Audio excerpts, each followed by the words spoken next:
আসসালামু আলাইকুম। আজ আমরা আমাদের এই ভিডিওতে দেখব সংখ্যা পদ্ধতির যে রূপান্তর তার পরবর্তী অংশটা অর্থাৎ টাইপ 2। গত আমরা লেকচারে দেখেছিলাম কিভাবে আমরা দশমিক সংখ্যা পদ্ধতি থেকে অন্যান্য সংখ্যা পদ্ধতিতে যেতে পারি। তো দশমিক কোনটা যেটা আমরা ছোটকাল থেকে শিখলাম, আর অন্যান্য সংখ্যা পদ্ধতি বলতে আমরা এখানে বাইনারি, অক্টাল, হেক্সাডেসিমেল এই তিনটাকে আমরা বোঝাচ্ছি। ডেসিমেলটা কিন্তু আমরা ছোটকাল থেকে শিখেছি, এখন এই যে নতুন তিনটা আছে এর মধ্যে আমরা রূপান্তরগুলোকে দেখব। তো আমাদের লাস্ট টাইপ 1-এ ছিল যে আমরা এই যেটা পারি অলরেডি ডেসিমেল এখান থেকে বাকিদের মধ্যে যাওয়া, আর আজকে আমরা দেখব যে আমরা যে গেলাম বাকিদের মধ্যে সেখান থেকে আবার ডেসিমেলে ব্যাক করতে হবে। অর্থাৎ অন্যান্য সংখ্যা পদ্ধতি যদি থাকে তাহলে আমরা কীভাবে ওখান থেকে ডেসিমেলে আসতে পারবো। তো আজকেরটা খুবই ইজি, যেহেতু আমাদের টাইপ 1-এ দেখা ছিল দুইটা পার্ট ছিল আসলে, একটা হচ্ছে পূর্ণ অংশের জন্য, একটা ছিল ভগ্নাংশের জন্য। কিন্তু টাইপ 2-তে কিন্তু আমাদের সবার জন্যই সেম, একসাথেই করে ফেলতে পারবো। তো অন্যান্যর মধ্যে আমাদের কি আসবে, এখানে বাইনারি আসবে, অক্টাল আসবে, আর হেক্সাডেসিমাল আসবে। তো আমরা বাইনারি থেকে শুরু করি। তো মনে করো বাইনারিতে একটা সংখ্যা দেওয়া আছে, বাইনারিতে আমাদের দুইটা বিট ছিল, একটা 0 আর একটা 1। তাহলে ধরো একটা সংখ্যা এরকম যে 1 0 1 0 0 1। এখন লিখলাম প্লাস আমি এখানে পয়েন্টটা দিয়ে দিই, দশমিকটা রেডিক্স পয়েন্ট যেটা 0.011।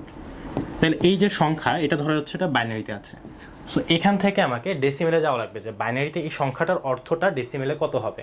এখন একটা মজার জিনিস কি, যে আমাদের কম্পিউটার যখন ক্যালকুলেশন করে ও কিন্তু সব কিছু বাইনারিতে করে। এখন তুমি যদি কম্পিউটারের মধ্যে লেখো 5.7 যোগ 4.3, তাহলে তোমার রেজাল্ট যেটা আসবে ওটা কিন্তু দশমিক সংখ্যাতেই আসবে। কিন্তু কম্পিউটারের যে প্রসেসরে কিন্তু প্রত্যেকটা কাজ বাইনারিতেই করেছে, করেও রেজাল্টটাকে দেন দশমিকে কনভার্ট করে আমাদের মনিটরে কিন্তু শো করা হয়। তাহলে এই কাজটা আমরা এখানে দেখবো যে এই বাইনারি সংখ্যাটা আছে এর সমতুল্য দশমিক সংখ্যাটা আমরা কিভাবে বের করতে পারি। তো এর জন্য আমাদের দুইটা স্টেপ ফলো করতে হবে। স্টেপ 1 এটা আমরা বলবো যে আমাদের নাম্বারিং করতে হবে,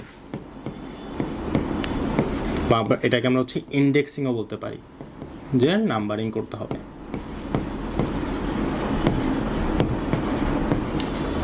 এখন নাম্বারিংটা আমরা কিভাবে করব, আমরা যে দশমিক পয়েন্ট আছে এই যে রেডিক্স পয়েন্ট, যেটা রেডিক্স পয়েন্টের আমাদের বাম দিকে যারা আসবে এর 0 1 2 হবে।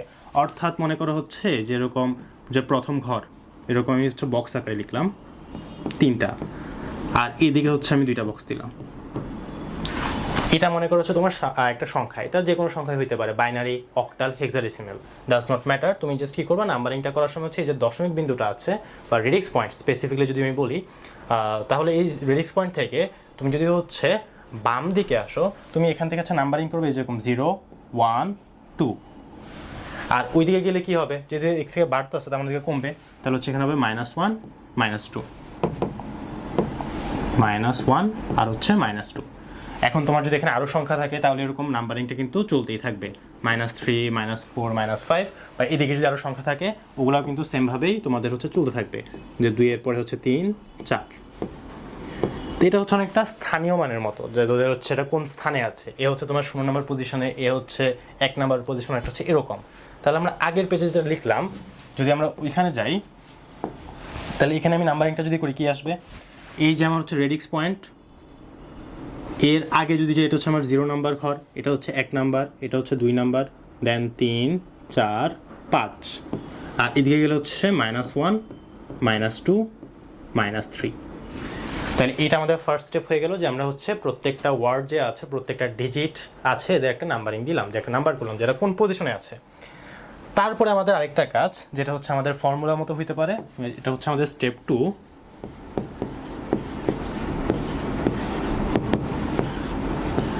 স্টেপ 2-তে আমাদের কি করতে হবে, আমাদের এখানে ফর্মুলাটাকে অ্যাপ্লাই করতে হবে।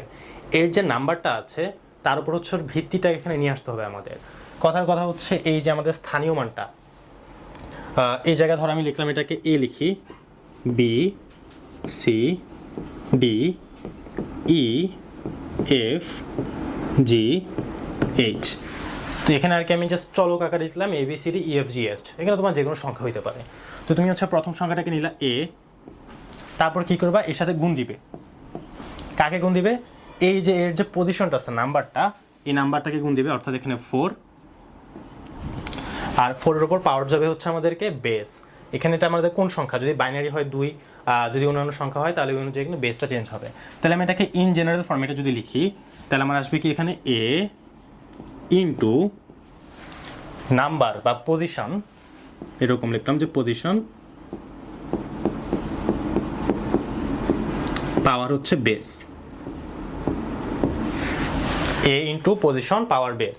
অর্থাৎ এ যে ভ্যালুটা থাকবে, ধরো এর মধ্যে হচ্ছে একটা সংখ্যা আছে, বাইনারিতে হইলে 1 ধরো, তাহলে এখানে এর জায়গায় হবে 1, পজিশন কয় নাম্বার, 4 নাম্বার পজিশনে, তাহলে পজিশন, আর এটা যেহেতু বাইনারিতে ওর বেস হচ্ছে 2, তাহলে এটা কিন্তু হচ্ছে উপরে চলে আসবে, প্লাস সেমভাবে B into position into base, মানে পজিশন পাওয়ার বেস, তারপর হবে হচ্ছে আমাদের বেস। তো এভাবে হচ্ছে আমাদের জিনিসটা কিন্তু চলতে থাকবে, সি ইন্টু পজিশন পাওয়ার base plus D into position পাওয়ার base plus E into position পাওয়ার বেস, এভাবে কিন্তু জিনিসটা কন্টিনিউ হতে থাকবে। তো এখন যদি আমরা জিনিসটা একটু দেখি এই ক্ষেত্রে, তাহলে আমাদের হচ্ছে এই জিনিসটাকে যদি আমি দশমিকে নিতে চাই, তাহলে কি হবে জায়গাতে, সুন্দর মতো হচ্ছে আমার প্রথম যে সংখ্যাটা এটাকে লিখলাম 1, তার সাথে কি হবে গুণ হবে, গুণে কি থাকবে আগে এর যে নাম্বারটা থাকবে, আচ্ছা সরি আমি এখানে একটা জিনিস ভুল বলে ফেলছি, ওইটা হচ্ছে আমাদের পজিশন পাওয়ার বেস না, এটা হচ্ছে বেস পাওয়ার পজিশন।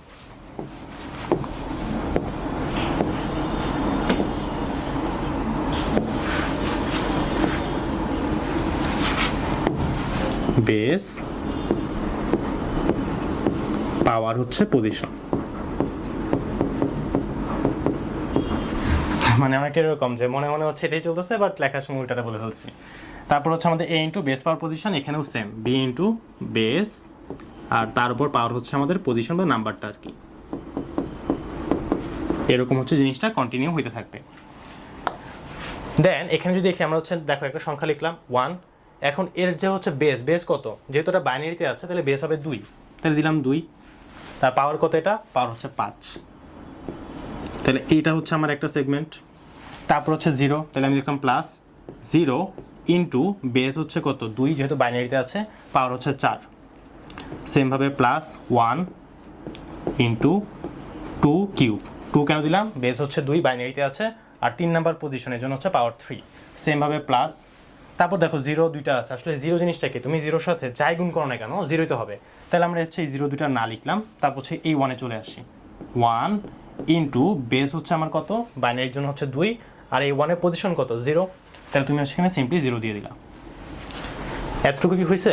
এখন কিন্তু দেখো দশমিক পার্টগুলো বাকি আছে, ওগুলো তুমি এই সেম ফর্মেটে এখানে লিখে ফেলবা, তাহলে দিলাম প্লাস, 0টাকে আর লিখলাম না, যেহেতু 0-র সাথে তুমি যাই গুণ করো না কেন 0ই আসবে, সো আমি ওটাকে বাদ দিলাম।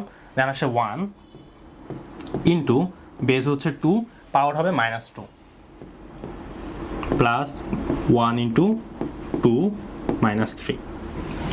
এখন এই যে পুরো জিনিসটা আসলো, তুমি যেটা ক্যালকুলেটার বসাও, তুমি যে রেজাল্টটা পাবা এটাই হচ্ছে তোমার ডেসিমেলে রূপ। জাস্ট আমরা কি করলাম, আমরা হচ্ছে স্থানীয় মানটা নিলাম, স্থানীয় মান হচ্ছে দেখো 1, তাহলে 1 নিলাম, কোন স্থানে আছে, এই যে 5 নম্বর স্থান, এটা পাওয়ারে চলে গেছে, আর যেই সংখ্যা পদ্ধতিতে আছে এটা কিন্তু হচ্ছে তোমার এখানে সুন্দর মতো বসে গেছে। তো এখন এই জিনিসটা কিন্তু তোমরা ছোটকালে হচ্ছে করছিলা, বাট অন্য একটা রূপে, যে আমরা হচ্ছে একটা সংখ্যা নিতাম, ওটা বিভিন্ন একক দশক শতক স্থানীয় মানটাকে বের করতাম, এই জিনিসটা কিন্তু একদম সেম ফর্মেটেই। এখন যদি হচ্ছে আমরা অক্টাল থেকে ডেসিমেলে আসি, এখন অক্টালের ভিত্তি কত, অক্টালের ভিত্তি হচ্ছে আমাদের 8। এখন অক্টালে যদি আমি একটা সংখ্যা নেই, মনে করো হচ্ছে 506.17, তো অক্টালে কিন্তু আমাদের 8 মানে কি, এখানে আমাদের হচ্ছে যে ডিজিটগুলো আছে 0 থেকে 7 পর্যন্ত হবে, এর মধ্যেই থাকতে হবে। তো এখানে দেখো কোনোটা কিন্তু হচ্ছে আমার 0 থেকে 7কে ক্রস করে নাই। তো এই সংখ্যা যেটা আছে অক্টাল, এটা হচ্ছে আমাদের ডেসিমেলে নিলে কত হবে, তখন আমরা কি করব, সুন্দর মতো সাথে নাম্বারিংটা করব। দশমিক বিন্দু যেটা আছে, আসলে দশমিক বিন্দুটা এখানে বলা ঠিক না, দশমিক বিন্দুটা শুধুমাত্র দশমিক সংখ্যা পদ্ধতির জন্য ইউজ করা হয়, এটাকে তুমি অক্টাল পয়েন্ট বলতে পারো, যেহেতু অক্টাল নাম্বার সিস্টেমে আছে। তাহলে অক্টালের আগেগুলো হচ্ছে 0, 1, 2, এভাবে হচ্ছে পূর্ণ সংখ্যা দিকে বাড়তে থাকবে, আর ভগ্নাংশ দিকে হচ্ছে 0 থেকে -1, -2 কমতে থাকবে। তারপর আমাদের জাস্ট সিম্পলি এই জিনিসটা হচ্ছে ফর্মুলাতে বসাতে লাগবে। তো ফর্মুলাটা কি ছিল আমাদের, স্থানিক মান, এই যে 5কে লিখলাম ইন্টু এই কোন সংখ্যা পদ্ধতিতে আছে, অক্টালে, তাহলে 8, কোন পজিশনে আছে, 2 নাম্বার পজিশন, তাহলে এটার হচ্ছে 2 বা 8 স্কোয়ার, সেমভাবে প্লাস 0 ইন্টু 8 পাওয়ার 1, 0 হচ্ছে স্থানিক মানটা, ইন্টু কোন সংখ্যা পদ্ধতিতে, অক্টালে, এই জন্য 8 লিখলাম, আর এটার পজিশন কত, 0 আছে 1 নম্বর পজিশনে, সো পজিশনটা উপরে আসলো। প্লাস 6 ইন্টু 8 পাওয়ার হচ্ছে 0। এতটুকুই কি শেষ? না, এটা তো পূর্ণ সংখ্যা লিখলাম, এখনও কিন্তু আমাদের হচ্ছে এখানে দশমিক পার্ট আছে, ভগ্নাংশ পার্ট আছে।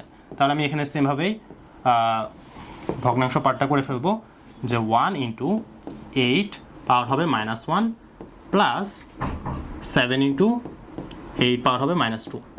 তো একটা জিনিস খেয়াল করো, এই যে 8 পাওয়ার -1 এটা মানে কি, 8 ইনভার্স 1 যদি বলি, এটা মানে হচ্ছে আমাদের 1/8। তার মানে কিন্তু এটা অটোমেটিক হচ্ছে আমাদের একটা ভগ্নাংশ সংখ্যাই দিচ্ছে। তার মানে এই পার্ট থেকে তুমি একটা ভগ্নাংশ সংখ্যা পাবা। তুমি জাস্ট সিম্পলি ক্যালকুলেটরের পুরো জিনিসটা যদি বসায় দাও, তুমি এখানে যে রেজাল্টটা পাবা ওইটাই হচ্ছে তোমার কাঙ্ক্ষিত যে রেজাল্টটা, যেটার ভিত্তি হবে আমাদের ডেসিমেল। তার মানে তুমি এরকম অক্টাল থেকে ডেসিমেলে চলে আসতে পারছো। দেন আমরা যদি হচ্ছে আরেকটা দেখি, মনে করো হেক্সাডেসিমেল থেকে ডেসিমেলে আসবো, হেক্সাডেসিমেল থেকে ডেসিমেলে।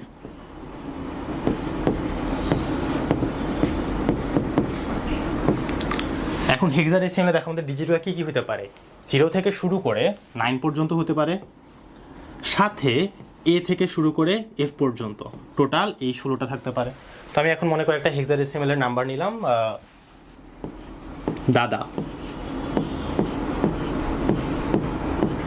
ডট 103। এটা আছে কোথায়, হেক্সাডেসিমেলে। তো দেখো হেক্সাডেসিমেলে কিন্তু একমাত্র সংখ্যা পদ্ধতি, মানে আমাদের এই চারটার মধ্যে যেখানে এরকম হচ্ছে অ্যালফাবেটগুলো আছে। সো আমি এখানে শুধুমাত্র লিখলাম দাদা ডট 1 ও 3। এখন এই জিনিসটা আমাকে কোথায় নিতে হবে, ডেসিমেলে কনভার্ট করতে হবে, যে ডেসিমেলেটা কত হবে।